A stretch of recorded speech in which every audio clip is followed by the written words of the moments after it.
ऊर्जा आपूर्ति सुनिश्चित करने की दिशा में केंद्र सरकार का अहम निर्णय। जन वितरण प्रणाली के तहत कैरोसिन तेल वितरण को मंजूरी। 21 राज्यों में 60 दिनों के लिए विशेष व्यवस्था। दुष्कर्म पीड़िता को न्याय दिलाने को लेकर भाजपा का हजारीबाग बंद। अन्नपूर्णा देवी ने परिजनों से की मुलाकात। महिला सुरक्षा को लेकर राज्य सरकार को बताया असंवेदनशील। रांची में पेट्रोल पंप डकैती मामले का खुलासा। 10 आरोपी हथियार समेत गिरफ्तार। राजधानी में होटल कर्मी की हत्या मामले में मुख्य शूटर पकड़ाया। और इस बार राज्य से 1500 से अधिक अकीदतमंद करेंगे हज यात्रा। रांची में मिला प्रशिक्षण। मंत्री सह राज्य हज कमेटी के अध्यक्ष इरफान अंसारी ने बेहतर सेवाओं पर दिया बल।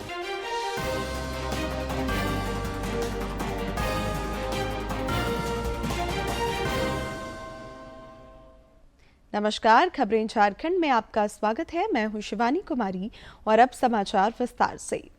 सदन की कार्यवाही साप्ताहिक अवकाश के बाद आज से दोबारा शुरू हुई। दोनों ही सदनों में कई विधायी कार्य सूचीबद्ध हैं। लोकसभा में देश को वामपंथी उग्रवाद से मुक्त कराने के प्रयास पर विशेष चर्चा होगी। सदन में आज विकास और लोकहित की गूंज रही। पीएम श्री का इंटरवेंशन जो है टारगेट किया जाता है और ये स्कूल्स का हमारा उद्देश्य है कि वो लीडरशिप दें, सर्वोच्च शिक्षा पद्धति से जुड़ें और इसका एक प्रावधान है कि शिक्षा जो शिक्षक है उनकी कैपेसिटी बिल्डिंग पे ध्यान दिया जाता है। अभी 5 दिन का वर्कशॉप ऑर्गेनाइज किया गया जिसमें एनएमएम नेशनल मेंटरिंग मिशन और national professional standards for teachers पे 1 लाख से ज़्यादा शिक्षकों ने लोगों ने उसको ज्वाइन किया। इस प्रकार की कैपेसिटी बिल्डिंग वर्कशॉप हम समय समय पर करते हैं। साथ ही इंक्लूसिव एजुकेशन के लिए उड़ीसा में 50,508 टीचर्स को 5 दिन की ट्रेनिंग निष्ठा के माध्यम से प्रदान की गई। सप्लीमेंट्री। मैं सप्लीमेंट्री में माननीय मंत्री जी से जानना चाहता हूं कि ये जो प्रधानमंत्री स्कूल फॉर राइजिंग इंडिया है, 5 साल के तहत ये पैसा जाता है, ये 2 साल के लिए किया जा सकता है क्या? और दूसरा बात है, सरस्वती शिशु विद्या मंदिर, अरविंद स्कूल जैसे स्कूल को भी पीएम श्री में शामिल करने का कोई प्रस्ताव केंद्र सरकार का नजदीक है क्या? 2022 से लेकर 2027 तक ये योजना संचालित है। आपने सही बताया कि उड़ीसा ने 2024 में ज्वाइन किया, लेकिन बड़े पैमाने पे वहाँ राज्य सरकार के प्रस्ताव से और चैलेंज मेथड में जो स्कूल क्वालिफाई कर रहे हैं उनको इसमें जोड़ा गया। इसकी 3 स्टेज का मेथडोलॉजी होता है स्कूलों को चिन्हित और चुनने में, करने में और चुनने में। पहले तो राज्य सरकार का एमओयू हो ताकि जिम्मेदारियां तय हों, सुनिश्चित हों। उसके पश्चात मिनिमम क्राइटेरिया जो यूडाइस प्लस पे जो डेटा है उसके आधार पे एक पूल ऑफ स्कूल बन जाता है और उसके पश्चात चैलेंज मेथड है। ग्रामीण क्षेत्र में 60% अंक और शहरी क्षेत्र में 70% अंक उस चैलेंज मैट्रिक्स में पाने वाले स्कूलों को उसके पश्चात राज्य सरकार प्रस्तावित करती है और उच्च स्तरीय यहाँ समिति उसका चयन करती है। तो ये प्रक्रिया है। इस प्रक्रिया के अंतर्गत जो प्रस्ताव आते हैं हम उस पर विचार करते हैं। पड़ोसी राज्यों पश्चिम बंगाल और असम समेत 5 प्रदेशों में विधानसभा चुनाव की सरगर्मी बढ़ी हुई है। प्रधानमंत्री सह भाजपा के वरिष्ठ नेता नरेंद्र मोदी आज नमो ऐप के माध्यम से मेरा बूथ सबसे मजबूत संवाद कार्यक्रम के अंतर्गत असम और पुदुचेरी के पार्टी कार्यकर्ताओं को संबोधित करेंगे।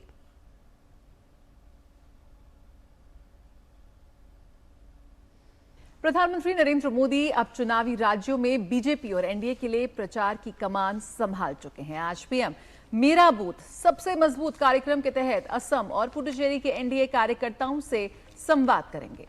इन दोनों ही राज्यों में 9 अप्रैल को चुनाव होने हैं। पीएम हर चुनाव से पहले बूथ कार्यकर्ताओं से वीडियो कॉन्फ्रेंस के जरिए संवाद करते हैं और उनका मानना है कि मेरा बूथ सबसे मजबूत एक नारा नहीं बल्कि एक संकल्प है जो किसी भी चुनाव में उनकी ताकत का एहसास कराता है। एनडीए के कार्यकर्ता हर घर, हर मतदाता और हर बूथ को अपनी रेंज में लेकर उसे मजबूत बनाने का काम करते हैं।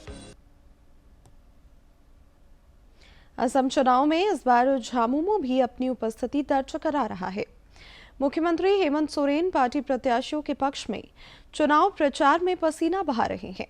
उन्होंने कल कई विधानसभा क्षेत्रों में कई जनसभा को संबोधित किया।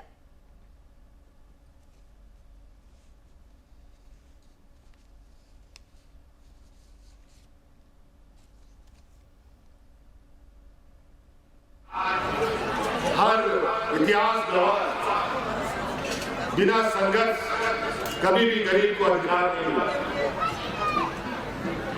और आज उसी संघर्ष का लाभ करने के लिए आए। हम यहाँ सत्ता के लिए नहीं आए और सत्ता के चौखट पे नाक रगड़ने नहीं आए।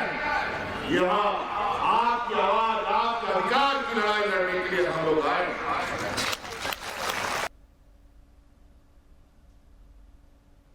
देश में ऊर्जा आपूर्ति सुनिश्चित करने की दिशा में केंद्र सरकार ने अहम निर्णय लिया है। सरकार ने 21 राज्यों और केंद्र शासित प्रदेशों में सार्वजनिक वितरण के माध्यम से उच्च गुणवत्ता वाले केरोसिन तेल के वितरण की अनुमति दे दी है। वैश्विक अनिश्चितताओं के बीच देश में घरेलू ऊर्जा आपूर्ति को सुरक्षित रखने के लिए केंद्र सरकार ने बड़ा कदम उठाया है। सरकार ने एक ताजा अधिसूचना जारी करते हुए सार्वजनिक वितरण प्रणाली के तहत मिट्टी के तेल यानी कि केरोसिन का वितरण अस्थायी रूप से फिर शुरू करने का फैसला किया है। उन राज्यों में भी जहां इसे पहले चरणबद्ध तरीके से बंद कर दिया गया था। ये निर्णय बदलते वैश्विक हालात और ऊर्जा आपूर्ति पर पड़ रहे असर को देखते हुए लिया गया है, ताकि आम लोगों को खाना पकाने और रोशनी के लिए ईंधन की निर्बाध उपलब्धता सुनिश्चित कराई जा सके। सरकार ने नियमों में ढील देते हुए चुनिंदा पेट्रोल पंपों को केरोसिन के भंडारण और वितरण की अनुमति भी दी है, जहां प्रति आउटलेट 5000 लीटर तक स्टॉक रखा जा सकेगा। इसके साथ ही डीलरों और ट्रांसपोर्टरों को कुछ लाइसेंसिंग प्रक्रियाओं से भी छूट दी गई है, ताकि अंतिम छोर तक आपूर्ति तेजी से पहुंचाई जा सके। ये विशेष व्यवस्था 60 दिनों के लिए लागू रहेगी और देश के 21 राज्यों तथा केंद्र शासित प्रदेशों को वो कवर करेगी। झारखंड समेत देश भर में पेट्रोलियम और एलपीजी की आपूर्ति सामान्य रूप से हो रही है। एलपीजी का आवक भी लगातार बढ़ रहा है। 2 और भारतीय LPG tanker 94,000 metric tonne LPG के साथ भारत आ रहे हैं। दोनों टैंकरों ने युद्धग्रस्त होर्मुज जलडमरू मध्य को सुरक्षित पार कर लिया है। एक एलपीजी टैंकर कल मुंबई पहुंच सकता है, वहीं दूसरे टैंकर के 1 अप्रैल को न्यू मैंगलोर पहुंचने की उम्मीद है। दुष्कर्म पीड़िता को न्याय दिलाने के लिए भाजपा ने आज हजारीबाग बंद बुलाया है। इससे पहले कल पार्टी ने जिला मुख्यालयों पर कैंडल मार्च निकाला था, जिसमें विधायक प्रदीप प्रसाद भी शामिल हुए। केंद्रीय मंत्री अन्नपूर्णा देवी ने पीड़िता के घर जाकर उनके परिजनों से मुलाकात की। इस दौरान उन्होंने राज्य सरकार पर निशाना साधा और कहा कि घटना के बाद किसी भी सरकारी नुमाइंदे ने पीड़ित परिवार की सूद नहीं ली। केंद्रीय मंत्री ने आरोप लगाया कि राज्य सरकार महिला सुरक्षा के प्रति असंवेदनशील है।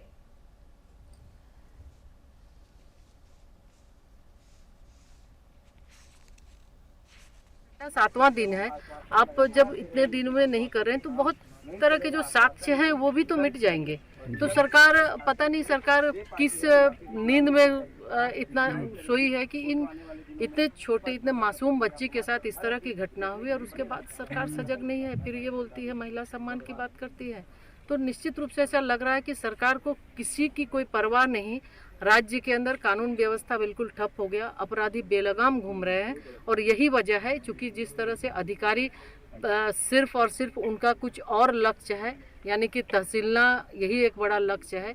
बालू हो, उसके अलावा कोयला हो, पत्थर हो, ड्रग्स हो, तो निश्चित तौर पर उनका सुरक्षा देना कहीं कोई प्राथमिकता में नहीं है। रांची में 3 पेट्रोल पंपों में डकैती मामले का पुलिस ने खुलासा कर दिया है।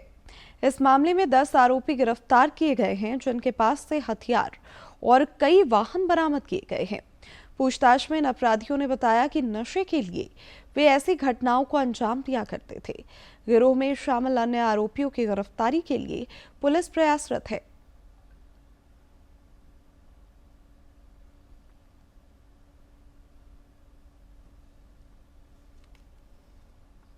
गिरफ्तारी बाकी है। इसमें एक घटना में प्रयुक्त हुआ एक रिवॉल्वर, 4 गोली, 6 चाकू। घटना में यूज हुआ एक मोटरसाइकिल पल्सर, 2 स्कूटी, एक कार और अन्य एक टूल बॉक्स जो घटनास्थल से लिया गया था।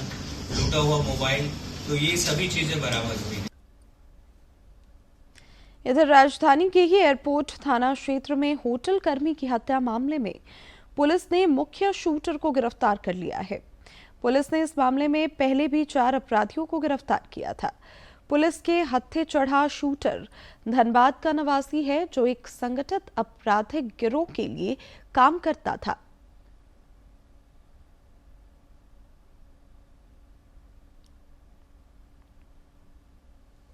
और उसमें लगातार हमारी जो टेक्निकल टीम्स हैं और जो बाकी जो ह्यूमन इंटेलिजेंस बेस्ड टीम्स हैं उनके द्वारा लगातार काम किया जा रहा था। इसी क्रम में कल शाम को एक ये जो दशम फॉल के एरिया के आसपास जो मेन एक्यूज है जिनका नाम है ये सचिन यादव को टीम के द्वारा गिरफ्तार किया गया है और इनके फिर कन्फेशन में इन्होंने इसमें इस क्राइम में अपना इन्वॉल्वमेंट कन्फेस किया है।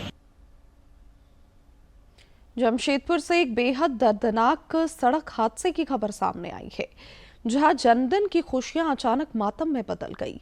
बताया जा रहा है कि सिद्धगोड़ा क्षेत्र के 3 युवक देर रात देवरी मंदिर जा रहे थे, तभी चांडल के समीप एक तेज रफ्तार अज्ञात वाहन ने उनकी बाइक को टक्कर मार दी। इस दर्दनाक हादसे में 2 युवक की मौत हो गई, जबकि एक युवक को मामूली चोटें आई हैं। पुलिस मामले की जांच में जुट गई है।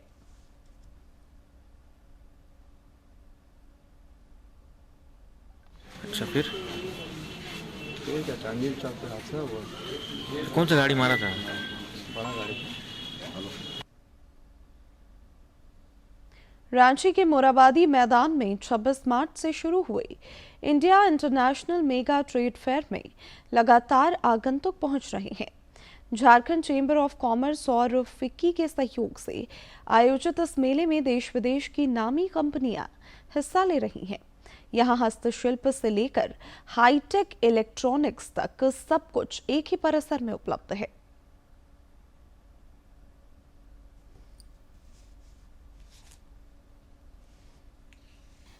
रांची का मोराबादी मैदान इन दिनों अंतर्राष्ट्रीय बाजार के रंग में रंगा नजर आ रहा है। 26 मार्च से 6 अप्रैल तक चलने वाले इस मेगा ट्रेड फेयर का यह 17वां संस्करण है।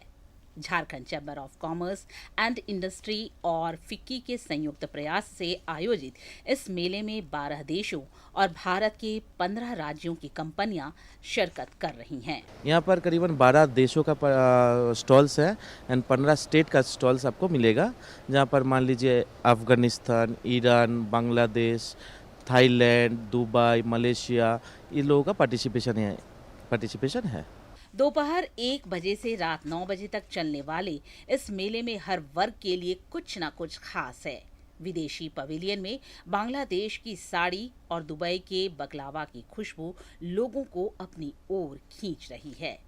खाने पीने के शौकीनों के लिए अफगानिस्तान के ड्राई फ्रूट्स और ईरान की चॉकलेट खास आकर्षण है। ये कुदरती कलर्स है, इसमें और कोई खासियत नहीं। कुदरती कलर्स है, इसके अंदर लाइट डालेंगे, लाइट भी ग्लो करेगा, ट्रांसपेरेंट स्टोन होता है, नेचुरल कलर्स इसमें, बाकी इसमें कोई खासियत नहीं है। हमारे वहाँ खास जो मिलता है मसलिन, ढाकाई जामदानी, जो हाथ से बना हुआ है।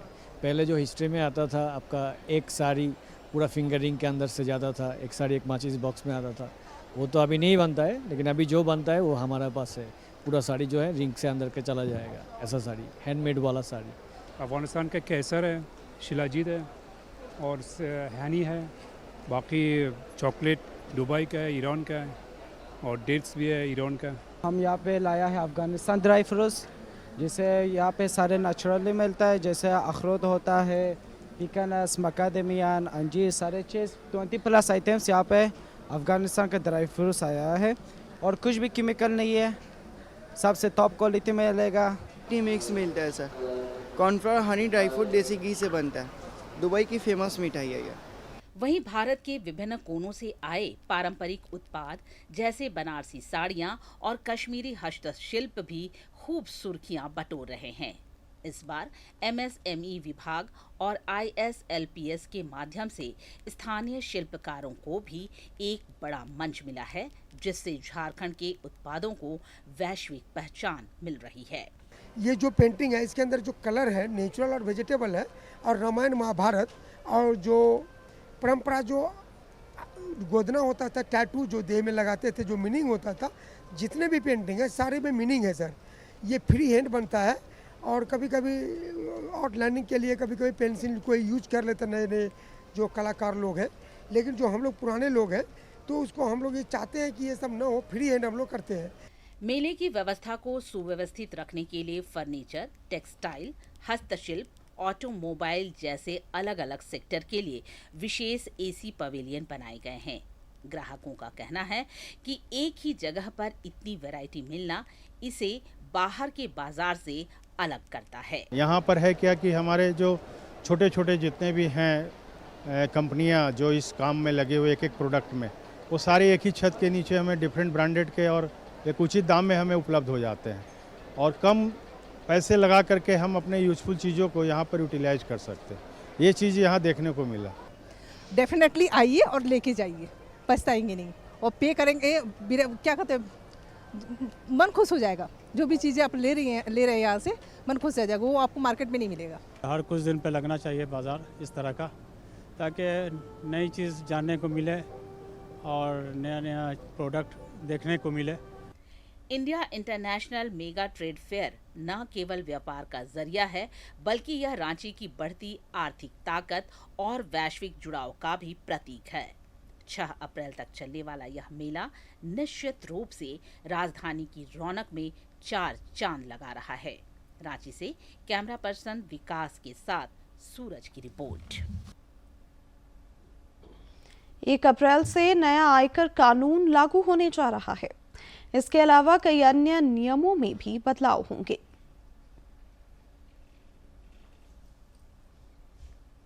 लाख रुपए से अधिक का वाहन खरीदने पर देना होगा पैन कार्ड और साथ ही साथ महंगे होटल बुक करने पर भी पैन देना होगा अब अनिवार्य। अगर संपत्ति लेन देन 20 लाख रुपए से ज्यादा का आपका होता है तो पैन देना होगा और इसी के साथ ऑनलाइन पेमेंट के नियमों में भी 1 अप्रैल से बदलाव लागू होने जा रहा है, क्योंकि डिजिटल पेमेंट को और भी ज्यादा सुरक्षित बनाया जा रहा है आरबीआई के द्वारा। और अब सिर्फ ओटीपी से ही नहीं होगी डिजिटल पेमेंट, बल्कि डिजिटल पेमेंट पर 2 फैक्टर ऑथेंटिकेशन भी लागू हो जाएगा। पिन, पासवर्ड, बायोमेट्रिक्स और टोकन जैसे ऑप्शन होंगे शामिल। सुरक्षा की ये एक एक्स्ट्रा लेयर होगी। यूपीआई, नेट बैंकिंग और कार्ड पेमेंट होगी और भी ज्यादा सुरक्षित। नियम लागू ना करने पर बैंक होंगे जिम्मेदार। साइबर फ्रॉड के मामलों पर भी लगेगी लगाम। साथ ही डिजिटल पेमेंट अब होगी डबल सिक्योर, यानी कि ओटीपी का जो खेल होता था, सिर्फ ओटीपी मिला और आपका पैसा गायब, यहां पर 2 लेयर सुरक्षा लागू करने जा रहा है आरबीआई। राज्य से इस बार 1500 से अधिक अकीदतमंद हज यात्रा पर जाएंगे। आगामी 18 अप्रैल को यात्रियों का पहला जत्था कोलकाता से रवाना होगा। हज यात्रियों के लिए रांची में प्रशिक्षण शिविर का आयोजन किया गया। इस दौरान मंत्री सह राज्य हज कमेटी के अध्यक्ष इरफान अंसारी ने हज यात्रियों की सेवा और सुविधा पर जोर दिया। उन्होंने कहा कि खाड़ी देशों की स्थिति पर एजेंसियों की नजर है। अब तक कोई अतिरिक्त दिशा निर्देश नहीं प्राप्त हुए हैं। बदलाव की स्थिति में यात्रियों को ससमय जानकारी उपलब्ध कराई जाएगी। मिट्टी सिर्फ खेतों में अनाज उगाने का जरिया नहीं, बल्कि हमारी सभ्यता और संस्कृति को आकार देने की ताकत भी रखती है।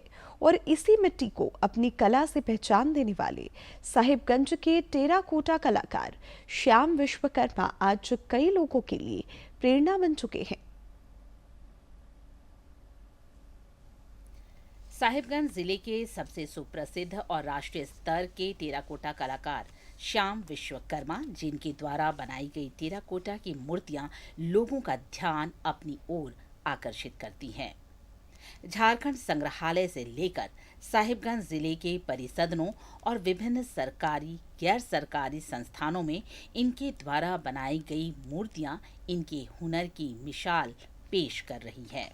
मैं संथाल बहुल क्षेत्र से हूं, साहिबगंज में, और यहाँ रहने के कारण आदिवासियों के रहन सहन, जनजीवन, उनके जीवन शैली, उनके पर्व त्यौहार, वो सब मैंने काफ़ी करीबी से देखा। तो उन विषयों पे मुझे काम करने का मौका मिला। अब वो काम करके मैं जब ऑफिस में, समरनालय में जब लगाना शुरू किया तो काफ़ी इसकी डिमांड होने लगी। श्याम विश्वकर्मा अपने साथ कई लोगों को भी इस कला का प्रशिक्षण देकर उन्हें आत्मनिर्भर बनाने का प्रयास करते हैं। फाइन आर्ट में स्नातक की पढ़ाई कर रहे छात्र अभिजीत ने बताया कि प्रायोगिक और इस टेराकोटा की बारीकी सीखने के लिए वह श्याम विश्वकर्मा से जानकारी भी प्राप्त कर रहे हैं।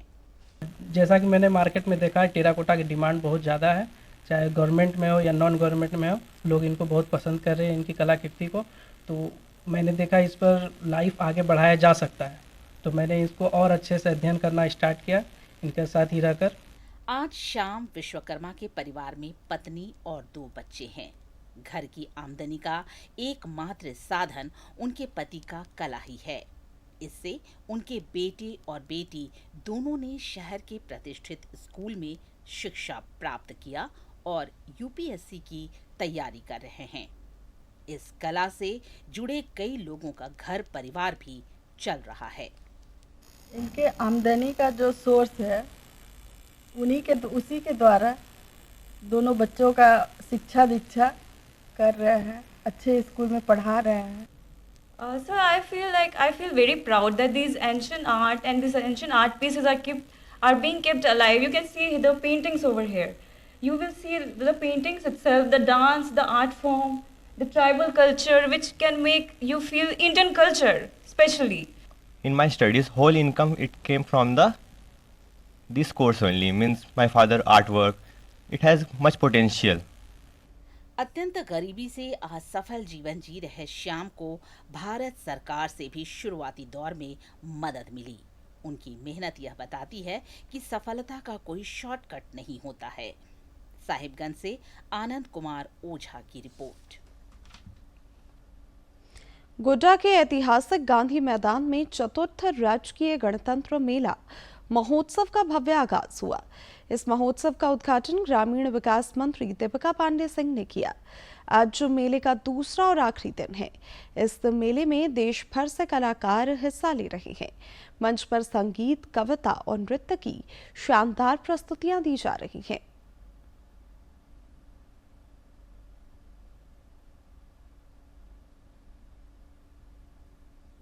और अब कुछ खबर राज्य के विभिन्न जिलों से फटाफट अंदाज में।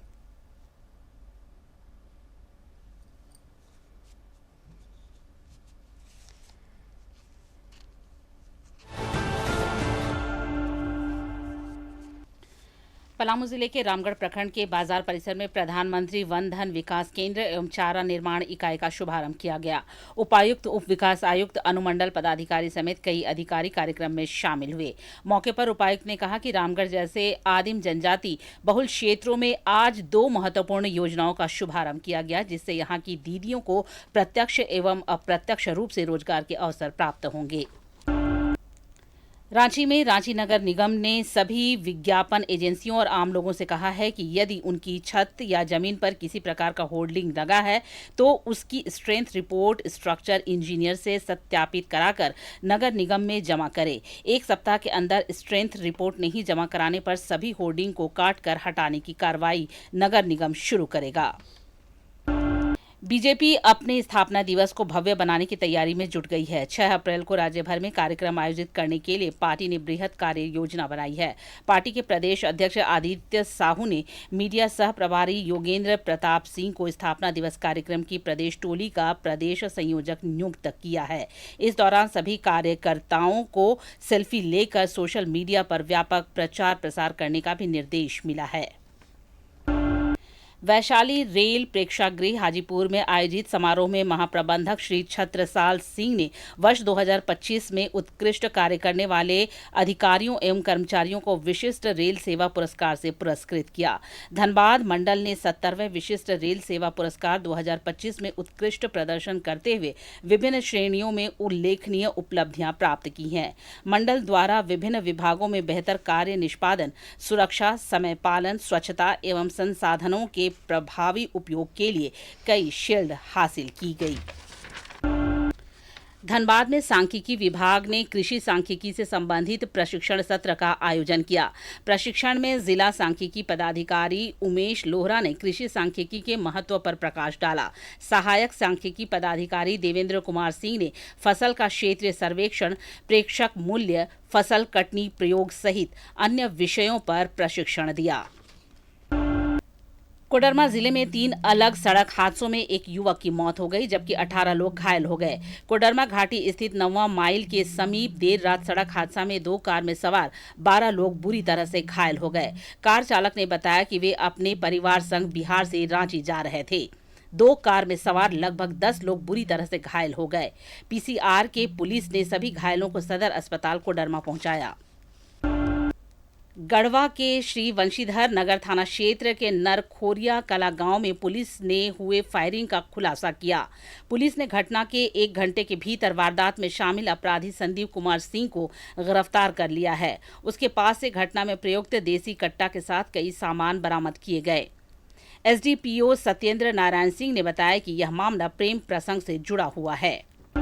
रांची के अनगढ़ा थाना क्षेत्र के चमघाटी के समीप सड़क हादसे में 2 चचेरे भाइयों की मौत हो गई। दोनों भाई बाइक से अपने गांव की तरफ लौट रहे थे। इसी दौरान एक अनियंत्रित ट्रक ने दोनों को अपनी चपेट में ले लिया और दोनों की मौके पर ही मौत हो गई। मौके पर पहुंचे अनगढ़ा पुलिस ने ट्रक को अपने कब्जे में ले लिया है। दोनों शव को पोस्टमार्टम के लिए रिम्स अस्पताल भेज दिया गया है।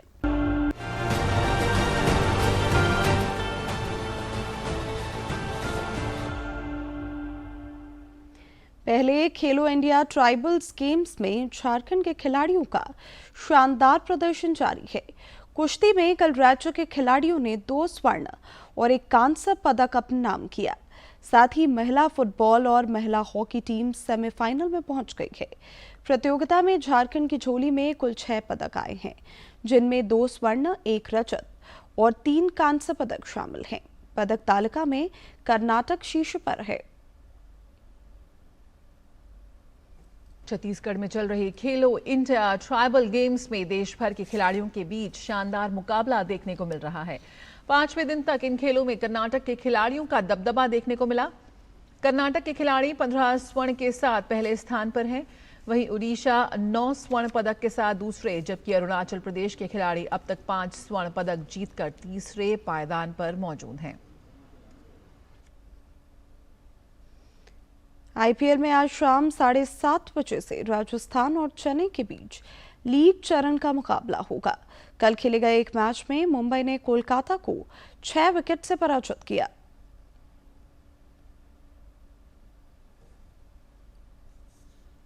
इंडियन प्रीमियर लीग 2026 में मुंबई इंडियंस ने अपने अभियान का आगाज शानदार अंदाज में किया है।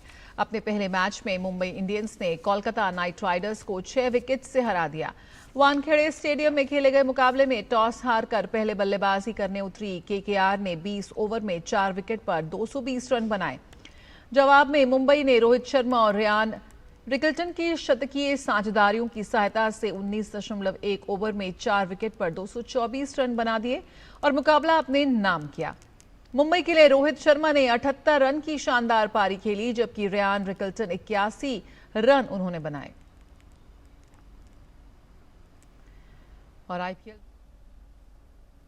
अब अंत में मुख्य समाचार एक बार फिर।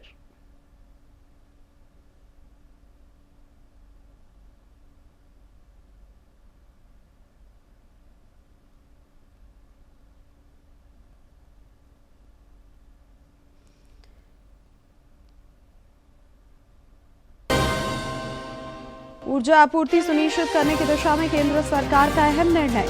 जन वितरण प्रणाली के तहत कैरोसिन तेल वितरण को मंजूरी। 21 राज्यों में 60 दिनों के लिए विशेष व्यवस्था। दुष्कर्म पीड़िता को न्याय दिलाने को लेकर भाजपा का हजारीबाग बंद। अन्नपूर्णा देवी ने परिजनों से की मुलाकात। महिला सुरक्षा को लेकर राज्य सरकार को बताया असंवेदनशील। रांची में पेट्रोल पंप डकैती मामले का खुलासा। 10 आरोपी हथियार समेत गिरफ्तार। राजधानी में होटल कर्मी की हत्या मामले में मुख्य शूटर पकड़ाया। और इस बार राज्य के 1500 से अधिक अकीदतमंद करेंगे हज यात्रा। रांची में मिला प्रशिक्षण। मंत्री सह राज्य हज कमेटी के अध्यक्ष इरफान अंसारी ने बेहतर सेवाओं पर दिया बल।